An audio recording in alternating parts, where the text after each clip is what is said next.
એક બાપા સીતારામ મહિલા મંડળના બહેનો છે અને આજે શુક્રવાર છે ને 7 તારીખ છે. તો આજે બધા બહેનો અહીંયા વૃંદાવન જીવદયામાં સેવા કરવા આવ્યા છે અને કેવી સેવા કરે છે જુઓ કે ગૌશાળાની અંદર ગાયોને એકદમ ગમાણમાંય પણ પોતા મારી દે. આ બહેનો ઘર ચોખ્ખું રાખતા હોય એમ ગૌશાળા ચોખ્ખી રાખે, ઘરે પોતા મારતા હોય એમ જ ગૌશાળાની અંદર પોતા મારે.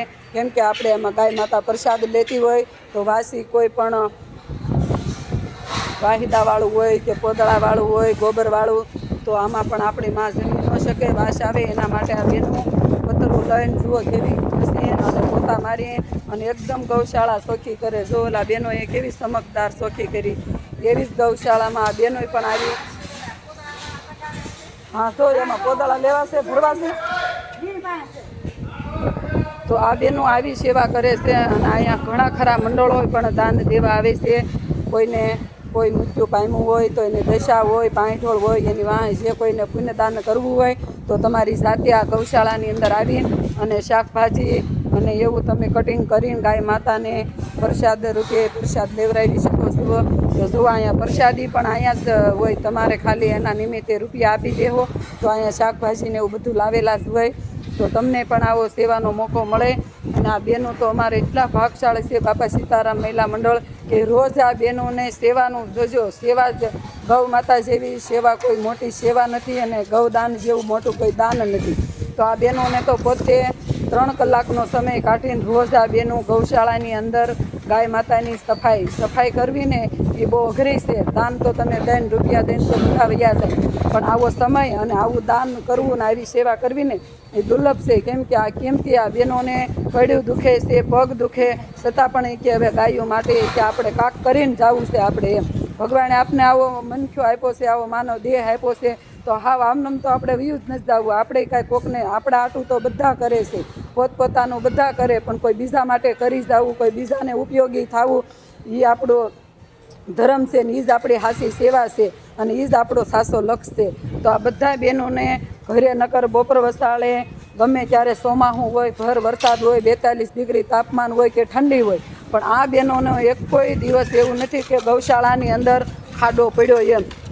એક દિવસની અલગ અલગ ગૌશાળાની અંદર આ બધા બહેનો સેવા આપતા હોય અને કામે જોવા બહેનોનું કેટલું મસ્ત ગૌશાળાની અંદર કમાણીનું ચોખ્ખી કરી નાખી છે. તો બહેનો રોજ આવીને આવી સેવા કરે છે. તો ગાય માતાને હૃદયથી કાળિયા ઠાકરને હું પ્રાર્થના કરું છું કે આ બધા બહેનોને કાંઈ ન આપો તો કાંઈ નહીં, પણ એક એનો દેહ નિરોગી રહે એવું જ આ બહેનો માંગે છે. રૂપિયા અને ધન દોલત તો આપણા ભાગ્યની વાત છે, પણ જે ભગવાન આપણું આ 5 તત્વોનું પૂતળા જેવું જે આપને બંગલો આપ્યો છે, શરીર આપ્યું છે, એને એકદમ ભગવાન નિરોગી રાખે તો આ બહેનો 5 વર્ષની 10 વર્ષ સેવા કરી શકશે. અને એ પણ એને એવો લક્ષ્ય છે કે અમને ભગવાન નિરોગી રાખે ને તો અમારા ગાય માતાની સેવા કરવી છે. અને ગાય માતાને એ બહેનો બધાએ જીવન સમર્પિત કરી દીધેલું છે. તો ગાય માતા માટે જ એ નિરોગી માંગે છે કે અમારે કાંઈ હવે કરવું નથી, અમારે ફક્ત ને ફક્ત ગાય માતાની સેવા કરવી છે, ગાય માતાના હૃદયના આતડીના આશીર્વાદ લેવા છે અને અમારે અમારા જીવનને ધન્ય બનાવવું છે.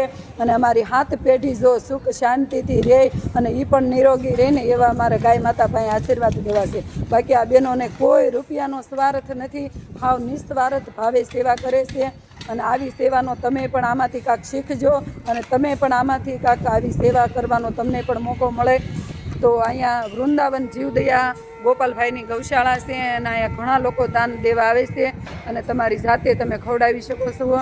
તો કોઈ પણ લોકો તમે આ ગૌશાળાની મુલાકાત કરજો અને અહીંયા આવજો, તમને અહીંયા અનેરો આનંદ આવશે અને તમને આ ગાય માતાના આશીર્વાદ લેવાનો મોકો મળશે. તો બોલો ગૌ માતાની જય, કષ્ટભંજન દેવની જય, રામચંદ્ર ભગવાનની જય, નીલકંઠ મહાદેવની જય.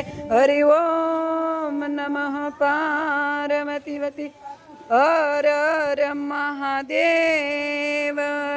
સીતારામ રામ જય જય સીતારામ. ગૌ માતા જય શ્રી કૃષ્ણ.